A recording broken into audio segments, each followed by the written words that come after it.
এক ভাই জিজ্ঞাসা করেছেন ইন্টারনেটে বাইরে থেকে অনলাইনে যে উজু করে তাস খেলে, খেলার পরে আবার নামাজ পড়তে যায়, এর হুকুম কি? প্রথম কথা, তাস খেলা সময়ের অপচয় এবং আল্লাহর জিকির থেকে গাফিলতি, সুতরাং গুনার কাজ, নাজায়েজ কাজ। তাস খেলা জেনা ব্যভিচারের মতো নয়, খুনের মতো নয়, এইরকম নয়, চুরি ডাকাতির মতো নয়। তবে যারা আজকের তাস খেলে কালকে এরা জুয়া খেলে, ধীরে ধীরে চরিত্র খারাপ হয় আর সময় নষ্ট করে, আল্লাহর জিকির থেকে গাফিল হয়। এই জন্য তো তাস খেলা অবশ্যই নাজায়েজ, অবশ্যই নাজায়েজ। নাজায়েজ কাজ উজু অবস্থায় করলে উজু নষ্ট হয় না। উজু ভঙ্গের যেসব কারণ এর আগে বলগুলো মানায় পড়ানো হয়েছে, তার মধ্যে কোনো গুনাহ করা বলা হয়নি। সুতরাং উজু অবস্থায় কেউ গুনাহ করলে উজু নষ্ট হবে না। উজু ভঙ্গের যেসব কারণ আছে সেগুলি হইলে উজু নষ্ট হবে, তবে সেই লোকটি গুনাহগার। আর দুর্বল ইমানের মুসলিম, কেমন চরিত্রের মানুষ, উজু করে শরীরের পবিত্রতা অর্জন করেছে অথচ অন্তর গুনাহ থেকে পবিত্র হয়নি, যে তাস খেলা ছাড়তে পারে না, অন্তরের নাপাকি নিয়ে মসজিদে নামাজ পড়তে যাবে। উজু করে শরীরটা পাক করলো কিন্তু অন্তরকে গুনাহে ডুবিয়ে রাখলো, আর ওই গুনার অন্তর নিয়ে, নাপাক অন্তর নিয়ে মসজিদে গিয়ে নামাজ পড়তে হাজির হচ্ছে, যার ফলে তো খুশু হয় না, যার ফলে এরা নামাজ দ্বারা সংশোধন হয় না। নামাজ মানুষকে অন্যায় কাজ থেকে বিরত রাখে, এরা অন্যায় কাজ করছে আর নামাজও পড়ছে, এই জন্য এদের নামাজের রেজাল্টই না। ফজর নামাজ হানাফি ভাইরা যেটা পড়ে সেটা তারা ইসফার মানে ফর্সা করে পড়ে তাদের মযহাবে, কিন্তু নবী সাল্লাল্লাহু আলাইহি ওয়াসাল্লামের বুখারীর হাদিস, মুসলিমের হাদিস রয়েছে যে সাহাবীরা অন্ধকারে গালাসে পড়তেন, ভোরের অন্ধকারে পূর্ব আকাশ সাদা হলেই পড়তেন। এটাই হচ্ছে উত্তম, এটাই হচ্ছে উত্তম। কেউ যদি জানতে না পারে তাহলে সেটা হচ্ছে তাদের জন্য টাইম ফর্সা হওয়ার পরে, কিন্তু ফর্সা হওয়ার পরে শখ করে ইচ্ছা করে নামাজ পড়া এটা অবশ্যই ঠিক নয়, সুন্নতের খেলাফ, সুন্নতের খেলাফ, এবং তাতে নেকি কম হবে। আউয়াল ওয়াক্তে নামাজ পড়লো না অবশ্যই। জি, আপনি আউয়াল ওয়াক্তে প্রথম বাড়িতে নামাজ পড়ে নেন আর তারপরে দ্বিতীয় ওয়াক্তে যা ফরজ হয়ে পড়েছে তাদের জামাতে শরীক হয়ে যান, যাতে আপনাকে বেনামাজি না বলে অথবা ফজর আসে না এইরকম তোহমত আপনার উপর না আসে, মিথ্যা অপবাদ না আসে। জি, ফরজ নামাজের নিয়তে দুবার পড়া যাবে না, কিন্তু প্রথমটি ফরজ যেটা বাড়িতে পড়েছেন আউয়াল ওয়াক্তে, আর সেকেন্ডটি নফল হবে। আর লোকজনের সাথে জামাতে শামিল হলেন, জামাতের নেকিও পেলেন, আর আপনি মিথ্যা অপবাদ থেকে বাঁচলেন, লোকেরা যাতে আপনাকে বেনামাজি না বলে। ইসলামের কথা বলছে আর ফজরে দেখি না, এই কথা যেন না বলে, বুঝছেন না? এই জন্য এটাই তরিকা। সামনে আগামী সপ্তাহে এই হাদিস আসবে যে একটা লোক একবার নামাজ পড়েছে, সেজন্য মসজিদে নববীর এক সাইডে বসে আছে, নামাজ পড়ে না। নামাজ পড়ো, কেন নামাজ পড়লে না তুমি? বলছে আমি নামাজ পড়েছি বাড়িতে। বলছে বাড়িতে পড়লেও আবার নামাজ পড়বে, দ্বিতীয়টি তোমার জন্য নফল হবে। এই ক্ষেত্রে ওর উপরে আমল করবে। অফিসে জামাত করা যাবে যদি অফিস থেকে বের হওয়া নিষিদ্ধ থাকে মসজিদের জন্য, মসজিদ কাছে আছে আর অফিস থেকে বের হওয়ার অনুমতি আছে, তাহলে অফিসে এইভাবে দু চারটা লোক নিয়ে নামাজ পড়া ঠিক না, তাহলে মুসলমানদের জামাতে মসজিদে যেতে হবে।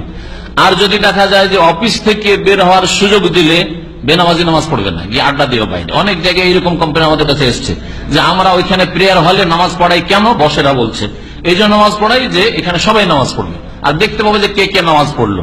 কিন্তু এইসব বেনামাজি লোকেরা, আধা নামাজি লোকেরা যদি যাওয়ার সুযোগ পায় তো ঘরে চলে যাবে, নাস্তা করে আসবে অথবা বাইরে কোথাও গিয়ে আড্ডা দিবে, সিগারেট খাবে, নামাজ পড়বে না। তো এই জন্য সতর্কতামূলক এই উদ্দেশ্য নিয়ে যদি ওখানে জামাত করায় প্রেয়ার হলে তাহলে ঠিক আছে। অথবা কাজের পরিস্থিতি বাধ্য করেছে যে এখান থেকে যাওয়া যাবে না, মসজিদ দূরে আছে, অথবা কাজ হচ্ছে ঝুঁকিপূর্ণ কাজ, রিস্কি কাজ, এখান থেকে গেলে অসুবিধা হইতে পারে, তাহলে ওখানে নামাজ পড়বে। দু ওয়াক্ত নামাজ একসাথে পড়তে পারবে বিভিন্ন ক্ষেত্রে, সফরে করতে পারবে, বৃষ্টি হলে করতে পারবে, ঝড় হলে করতে পারবে, ভয় থাকলে করতে পারবে। জোহর আসর 2 ওয়াক্ত আর মাগরিব এশা। নামাজের ওয়াক্ত না হলে আলাদা আলাদা নামাজ হবে না, জমা করা ডিসকাউন্ট রয়েছে। আপনি সফরে থাকলে জোহর আসর একসাথে করতে পারেন, কিন্তু জোহর আসর জমা না করে যদি জোহরটা ধরেন পড়লেন আপনি 12টার সময় আর 1টার সময় 1:30টার সময় আপনি আসর শুরু করে দেন, এটা জমা হলো না, এটা জায়েজ না। জমার সুযোগ আছে, কিন্তু আপনি 1 ঘন্টা পরে ভাববেন যে আরে আসরটা তো পড়িনি, আর আসর 4টার সময় পড়তে পারবো কি পারবো না, 3:30 পড়তে পারবো না, এখন 1:30টার সময় পড়িনি, তাহলে জায়েজ না। তাহলে ওয়াক্তের আগেই পড়লেন আপনি। এইরকমই জোহরের নামাজ যদি সকাল 10টায় পড়েন তো জায়েজ নেই, মাগরিবের নামাজ সূর্য ডুবার আগে পড়েন তো জায়েজ নেই। জোহর আসর জমা করা জায়েজ রয়েছে, আগেও শেষেও, মানে জোহরের টাইমেও, আসরের টাইমেও, মাঝখানেও, 3 রকমই জায়েজ রয়েছে। এইরকম মাগরিব এশা জমা করা যেতে পারে, ফজরকে জমা করা যাবে না। এটা হচ্ছে ওয়াক্তে নামাজ পড়া ফরজ। আল্লাহ পাক ওয়াক্তে নামাজ পড়াও ফরজ করেছেন, আর কিছু কিছু ডিসকাউন্ট দিয়েছেন, কিছু ক্ষেত্রে ডিসকাউন্ট। আল্লাহ পাক জোহরে 4 রাকাত ফরজ করেছেন, কিন্তু সফরে ডিসকাউন্ট করেছেন, 2 রাকাত পড়লে চলবে, ঠিক না? ওই রকমই সফরে অথবা বৃষ্টিতে, ঝড় তুফানে, ভয়ে জোহর আসর পড়ে চলে এলাম, খুব বৃষ্টি হচ্ছে বা ঝড়, জোহর আসর পড়ে চলে এলাম, মাগরিব এশা পড়ে চলে এলাম, আর এশা যেতে হলো না, কষ্ট থেকে বাঁচলাম, অথবা দুশ্মনের ভয় রয়েছে, সুতরাং মাগরিব এশাটা পড়ে চলে আসলাম, সুবিধা নেই। মাগরিবের সাথে এশা সফরে থাকে 100 কিলোমিটার না, যদি আপনি দামামের বাইরে চলে যান তাহলে আপনার গন্তব্যস্থান যদি দূরে থাকে, রিয়াজ বা মক্কা 180 কিলোমিটারের বেশি থাকে, তাহলে দামাম থেকে বেরিয়েই আপনি যখন জুবাইল হাইওয়ে ধরলেন অথবা 91 পেরিয়ে গেলেন, মানে দামামের আবাদি বেরিয়েছে, আবাদি থেকে বেরিয়ে গেলে আপনি কসর করতে পারবেন, জমাও করতে পারবেন। অফিস থাকে, অফিসে অনুমতি আছে, এমন কোন অফিস নেই আমি মনে করি মুসলিম দেশে যে অমুসলিম দেশে আলাদা, যারা অমুসলিম দেশে থাকে হয়তো পারমিশন নেই অতটা যে মসজিদে যাবে, এই টাইম দেওয়া হয় না, সেটা আলাদা কথা, সেই ক্ষেত্রে হয়তো নিরুপায়, তারপরেও যথাসাধ্য এইরকম চাকরি ছেড়ে দেওয়ার চেষ্টা করবে, বিকল্প ভালো বিকল্প খোঁজার চেষ্টা করবে। আর মুসলিম দেশে বলবে যে সৌদি আরবে চাকরি করি অথবা কুয়েতে চাকরি করি, দুবাইয়ে চাকরি করি, আর আমি বাড়িতেও নাস্তা করার জন্য আসতে পারছে, বা অফিস টাইমে বাড়িতে আসতে পারছে, আর মসজিদে যেতে পারে না, বাড়িতে আসা তার জরুরি ছিল না, সরাসরি ডিউটি থেকে এতে যাবে।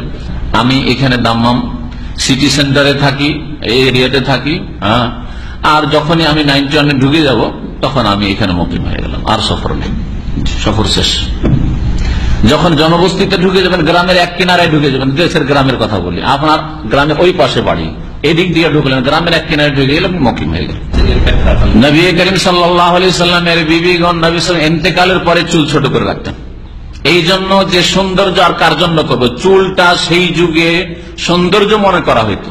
নবী সাল্লাল্লাহু ইন্তেকাল করেছেন, আর আমাদের বিয়ে কিয়ামত পর্যন্ত জায়েজ নাই, কোন স্বামী গ্রহণ করা জায়েজ নাই, সেই জন্য সৌন্দর্য কমানোর জন্য তারা চুল কেটে রেখেছে।